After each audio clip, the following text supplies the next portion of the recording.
Hard Reset, driven by Vitara Brezza with a 1.5-liter petrol engine.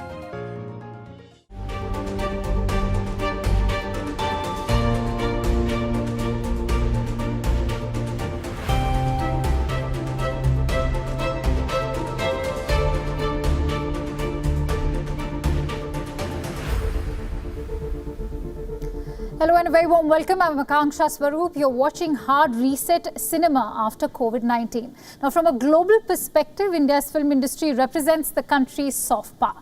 Not only does it generate revenue and employment, movie theatres are also a vital part of the Indian social life. And yet, cinema is one of the sectors in the Indian economy that's worst hit by the impact of coronavirus. And so as the business of cinema comes to a grinding halt, we at WION explore the various aspects of this crisis today.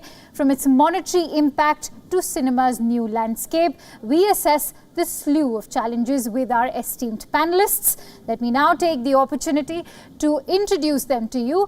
Mr. Siddharth Jain, the director of the Inox Group. Ms. Guneet Monga, Oscar-winning film producer and founder of Sikhya Entertainment. Mr. Pradeep Dwivedi, CEO, India Eros International Media Limited, also the head of their OTT platform, Eros Now. I'm also joined in by Indian actor Mr. Kabir Bedi. A very warm welcome to all of you. Thank you so much for sparing your precious time. Now, the excitement of a fresh Friday release is being sorely missed. I don't even remember when was the last time I watched a film in a theatre. I think it was Chhapak. Guneet, if I may ask you, when was the last time you watched a film in a movie hall? I saw it one day before the lockdown, and it was Angrezi Medium. I was very happy to go see Angrezi Medium in cinemas. All right. And speaking of the impact of coronavirus now on the whole sector of, say, film, as far as the film industry is concerned, so that to get a sense of the figures, what is the estimated monetary impact of this crisis and how are multiplexes and cinema halls coping with it? Also, when can we expect theatres to reopen? Well, first of all, thank you very much for having me on your show. It's a pleasure being part of this panel. As you very rightly said, that the Indian cinema industry has been one of the ones that has been impacted the most. And we were the first to close, starting from 11th of March all the way till the 24th of March. Various states shut us down at various stages. And presumably we will be the last to open. Of course, the entire theatrical exhibition space is one of the largest employers in the industry and for the services sector. And it has been a very difficult period for all of us. I don't think anyone ever imagined to have zero revenues for a whole quarter. And of course, June, and we hope that in the month of July, towards the end of July, we should be allowed to restart the cinemas. That's basically because the government allowed malls to open from the 8th of June onwards. And it is our assumption that in 6 to 8 weeks from the times when malls have been allowed to open, I think the cinemas will be allowed to open as well. From a monetary loss perspective, on an average, I think the Indian cinema industry from a box office perspective did about 1,000 crores a month. And with ancillary revenues on top of that, another 500 crores a month. So in these 3 months alone, or 3.5 months, we've already lost about 5,000 crores as the entire cinema exhibition sector. And of course, all the stakeholders around that, including the filmmakers. Right, 5,000 crore. That's like a huge amount, especially when you're just talking about exhibition per se. So, Guneet, we were speaking to Siddharth. As far as the exhibition bit is concerned, he stated a rough figure of 5,000 crore. How has the industry dealt in terms of stall production and distribution? I mean, everything just came on a complete standstill, and there were fairly big films that were the biggest films of the year slotted to release in this quarter. So it was from Suryavanshi to 83 in South. It was Surya Rai Potru, Master in Tamil. So there were lots of big films ready to release in this phase. And that has clearly impacted us in a big way. But also all the stalled productions has brought in a new challenge of survival for many daily wages. For many people, it's been very, very hard. And productions, including TV, films have come to a complete standstill. So I won't have a number, but I do want to say that it has been an extremely, extremely challenging, and it's kind of a new problem that we are all dealing with. Have never faced something like this before. Right. So this is a global crisis, and our industry, especially like was said, we were the first ones to stop. Right, it's interesting that you mentioned daily wage earners. That actually brings me to my next question, which I'd like to take from Mr. Kabir Bedi. Kabir, how is the industry helping people involved with the production of TV shows and movies in terms of job security, etc., especially the daily wage earners, as Guneet also mentioned? Well, various associations are doing their bits, giving allowances to workers. Certain stars are also helping in their own way. But the fact is, everyone's really badly affected. This is a pandemic that's affected the whole world, and we are all in it together. Now, even though less than 1% of the world's population is infected, 99% of the world's population is affected.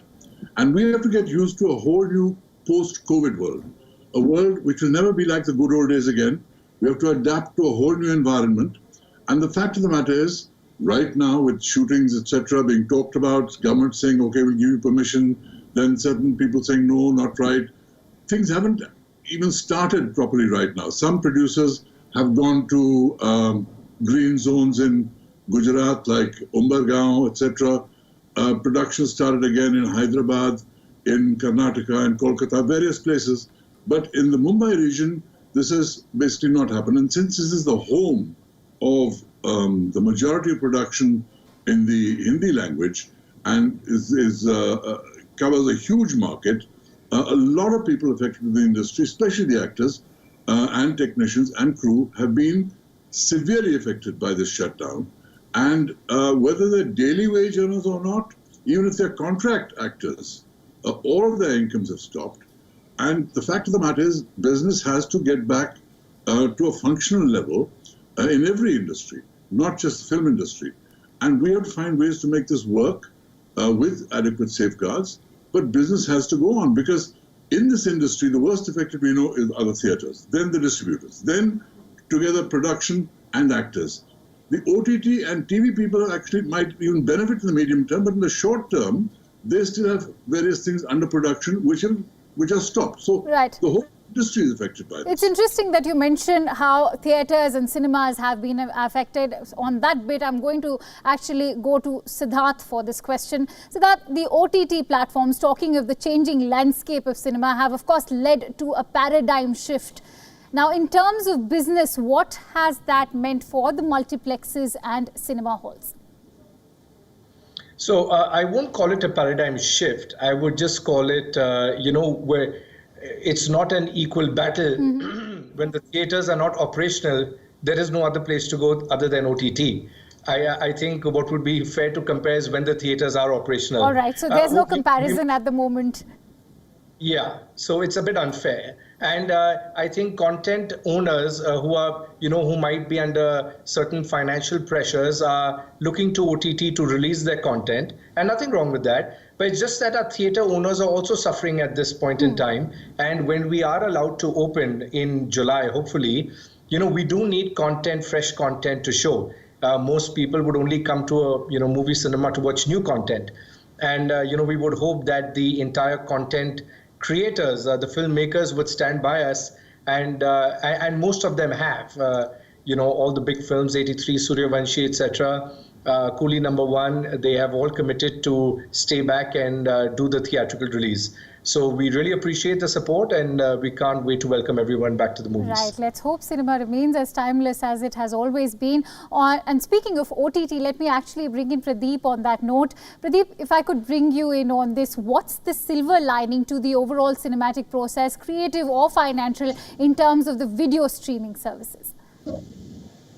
So, there is a supply side equation of this ecosystem, which obviously has been impacted severely as Guneet and some of the others, as Kabir also pointed out, it is a reality that the fresh production of movies, web originals, and series has got severely, debilitated because we can't really go out and shoot, and the permissions that are coming in aren't really adequate enough for us to put the productions back on schedule.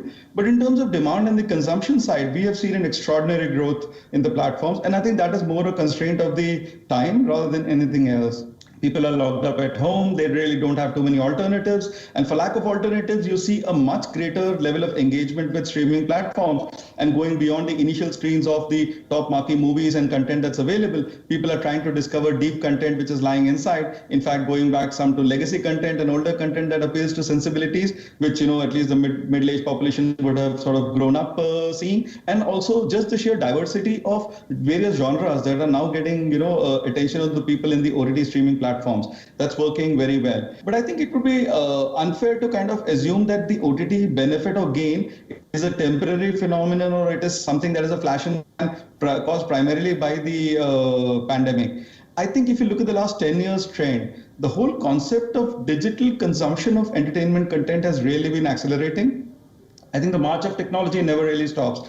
From single screen theaters and movies releasing on a weekend in a limited number of screens, you went on to multiplexes, and you had VHS, DVD, VCDs coming in. And this is just another technology that kind of is the prevailing technology at this point of time. And who knows, going forward, we will have augmented reality, virtual reality, where people will actually be able to engage with the cinema in a completely different experience. So the way we look at it is that this is an opportunity to reset your priorities in terms of investment on multiple fronts, on technology and on content plan. As long as we keep telling compelling stories, it will definitely be meaningful. That's a very interesting point, Pradeep, that you've made. I'd actually like to ask Siddharth if he agrees with you. Siddharth, do you think that there can be a sort of synergy that can be brought in between OTT platform and traditional cinema? Personally, I'm a consumer of OTT, and I love some of the short feature programs, the series that they are. There is some content like Game of Thrones, which I think, deserve to be shown on a big screen. I think there are certain genres of content that are made for OTT, whether it's the drama series and so on and so forth. But, to be honest, at the end of the day, it all depends on the content creator and the filmmaker, and at the same time, the consumer. What is it that they want? Does a content creator and all their stakeholders, including the actors around it, if they want to be shown on a big screen, so be it. If they prefer to be shown on a home viewing option, so be it. And similarly, a consumer can decide what kind of content would they rather see on the big screen and what kind of content would they rather see on OTT. In addition, I think OTT has been a big help to the theatrical business. Because in fact it has brought in a lot more revenue into the entire filmmaking stream, which is encouraging more films to be made and better quality films to be made. It's all about the quality of the script and storytelling at the end of the day that's going to bring in the consumers. So the more money that flows into the entire value chain, it helps everybody. And the current windowing that exists with a movie first releasing theatrically and then going to OTT really helps the filmmaker take out maximum value for the film as well. It's very interesting to see how you've actually called the OTT platforms as an additional asset to the cinema industry. On that note, Guneet, during the lockdown, in terms of content for the OTT, be it Gulabo Sitabo, Choked, or even Bhosle, we've seen a plethora of digital releases. How has digital streaming impacted film promotions and the overall craft of cinema for somebody like you, per se, who's a producer?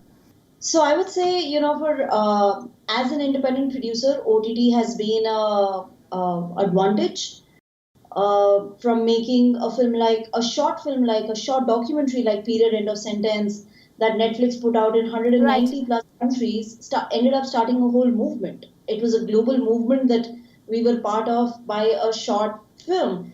But, that is something that is the power of OTT for that particular size of content. It was something that we saw a phenomenal outreach. And for a cinematic experience, when you see films like Gravity, you see, where you need a cinema experience. I think cinemas have played a vital role in continuing and letting us dream and tell our stories and reach out to and get people involved very deeply in the in the experience of cinema. I think that's what a lot of filmmakers strive to, is creating experiences. Having said that, OTT coming in and having a lot of original movies, I think has empowered a whole lot of independent filmmakers. It's also expensive for independent filmmakers to reach cinemas. You know, films like Bhosle, films like the Yugli films of Saregama. It is an expensive cost of distribution, of marketing to reach to cinemas. So OTTs, the emergence of OTTs has just added a whole avenue for a lot of younger filmmakers to continue being encouraged to tell their craft, to be, for a lot of first-time directors to be able to tell their stories.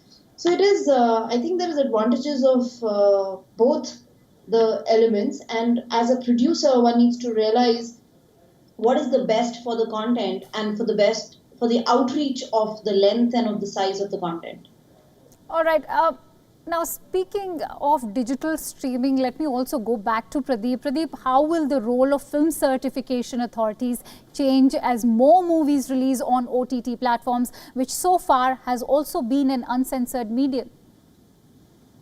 See, I think there are two ways to look at it. One is that clearly there is a kind of content which because it's placed in server overseas, allows people digital access on a universal basis, and there isn't significant enough dominion control of the central board of certification of any particular country. And I think that trend will continue to be there. Having said that, I think in India, at least the streaming platforms such as ourselves and some of the others who are there are also adopting self-governance code of conduct to make sure that we are not transgressing norms that is anathema to our society and our culture, that we are able to produce content and clearly have advisories around age certifications, etc. there. Bottom line is that all the movies that are going straight to OTT or the movies that have traditionally been playing on OTT platforms have all had their censor certifications. And we have not taken any of the unedited version or uncensored versions of movies in terms of playing that. But having said that, there is a lot of content outside of movies, especially on web original series, where these sensitivities need to be maintained and managed. Now, there was another very parallel discussion of a similar nature, where it was said that every country has its own filter or lens through which it looks at what content needs to be censored and what content does not. I think India will evolve and get to that stage pretty quickly, till such time as that happens from a regulatory control standpoint. And if we wish as an industry not to have regulatory controls overbearing us and controlling us and our creative instincts, it's imperative on us as producers, as part of the ecosystem, to make sure that we are doing it right by the audiences, that it's not purely commercial interests that are being placed at the front, but we are balancing the interests of the wide variety of audiences that view our content. Kabir, I would like to ask you, in terms of job security, how is the Indian film industry dealing with unemployment? Well, job security is of various kinds. One is a financial job security. Right now, I think what people are more concerned about is physical security.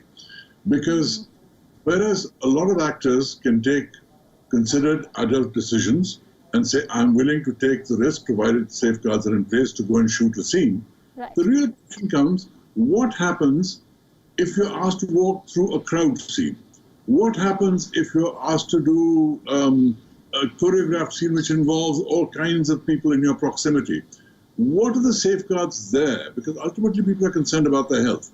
And whereas I accept nothing in life is risk-free, but the fact of the matter is this is a highly infectious virus, and therefore we have to find ways not to impact the livelihoods and the health of actors, junior or senior artists, who will be put in situations where they are potentially open to danger. I'm going to come to that aspect also in terms when we speak about social distancing as the new norm. But Siddharth, has the Multiplex Association of India raised any demands to the government? How responsive has the government been? So, we had raised certain demands from a financial perspective to help out the industries, especially all the employees that we have. And, we're just one of the hundreds of industries that have made representations to the government. We've had multiple discussions with them. They've been extremely supportive, but I can't, we can't expect any financial incentives at this stage unless the government is going to have to address a plethora of industries, not just ours at the same time. We have been representing to the government all the safety norms that we plan on following as well. When we are allowed to open, various state governments have approached us, asking us to define those, which we have, and we intend on following those extremely strict guidelines when we are allowed to open. All right. Now, I'll have to quickly jump on to the topic of social distancing. I was talking about it with Kabir. How will social distancing impact actors, especially in terms of hair and makeup? How are actors taking to this new normal? Do they have any reservations? Well, essentially, I really don't see that being a problem with makeup and hair people, because obviously people know they're going to be in proximity. There can be sufficient safeguards put into place that your makeup person or your hair person is either not in any position to give you that. And we assume that in general, people come with good intentions, are not deliberately spreading anything, but the spread, inadvertent spread, can also be controlled. That's not the worry. The worry is going into situations where there are a lot of people, crowds, for instance, crowd scene. You're walking through a car, you're dealing with groups of people that you're weaving through. Those are the things that really is something that we really need to be careful about. And I'm not sure what the answer is, but I think with a little goodwill on everybody and a little care on people being careful, this can be done. Nothing in life is risk-free. It can be reduced to the level of an acceptable risk, and that's all that's really needed. And speaking of acceptable risk, actually, let me take this question from Guneet. The new shoot guidelines come with a lot of restrictions, which can make shooting difficult as well. How ready are the actors, producers and directors for this new shooting arrangement, Guneet? Most importantly, are these guidelines even practical? A couple of ad shoots have happened in Film City, and to see those pictures and to see everybody wearing PPE kits, maintaining social distancing, it is something again a very new world order. I keep hoping that we are all one vaccine away from being normal and going back to our original lives. But as the industry needs to open up and the shoot needs to start, I think this is a large part of our conversation right now of setting up temperature checks, oximeters at the set, of setting up, I think as a producer, we need to be far, far more planned. It is a huge responsibility on the producer for safety of everyone. Right. There is a conversation that's happening. I understand the TV community was planning to get started, but there is still a lot of conversation that is going on. I don't think we have a clear answer if we can down to flaws. Perhaps effective planning is going to be the answer. I'm running short of time, but there's so much I want to talk about with you people. So let me also touch upon the creative aspect. Guneet, every crisis paves way for more creativity. We have been confronted with an unprecedented scenario. Do you think it will also impact movie making, the craft of filmmaking? Should we now expect more realistic cinema, perhaps based on pandemics? I think movies is an experience, and I just wanted to say, because we are all gathered here to talk about cinemas and theaters, I personally don't feel the cinemas will go anywhere or they are threatened. Yes, this is a tough phase. This has been a very tough quarter, but we love our movies and we will all bounce back. I think, yes, the stories will be impacted as long as the virus is there. But on the optimistic side of it, this virus will go, the vaccine will come, and we will be back to our cinemas. I still think that we have the least number of cinemas than anywhere else in the whole world as per 1 million per capita in terms of screen space.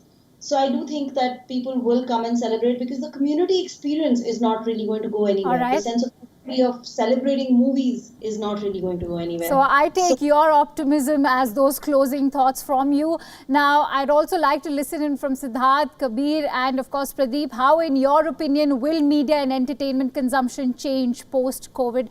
Let's begin with Siddharth.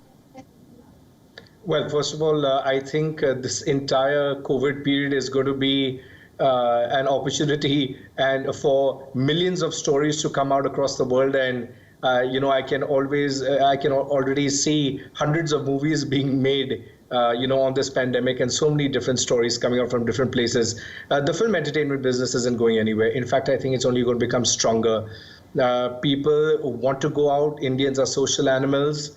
Of course, people do feel safe at home, and we are committed at Inox to making you feel as safe as you are at home at Inox. So I do feel that that the film exhibition business is just going to get stronger and stronger going forward. Right. Pradeep, your thoughts?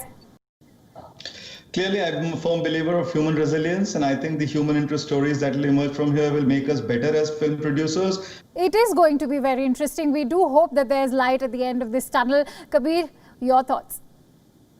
My thoughts are, I won't get into the exhibition and distribution side of it, but this time that the lockdown has given us will certainly create some amazing stories, and not just stories about the lockdown and COVID, stories in general, because normally writers and creative people are so under pressure to perform and deliver and give scripts on time and try and find ways to sell it.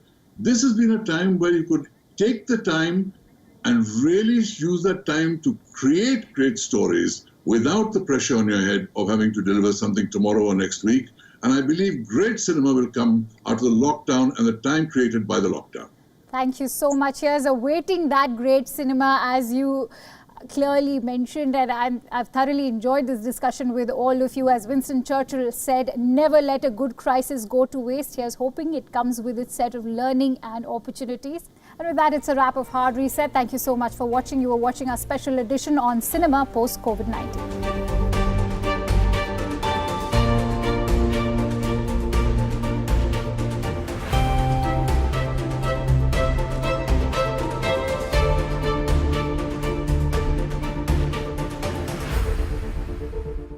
Hard Reset, driven by Vitara Brezza with a 1.5-liter petrol engine.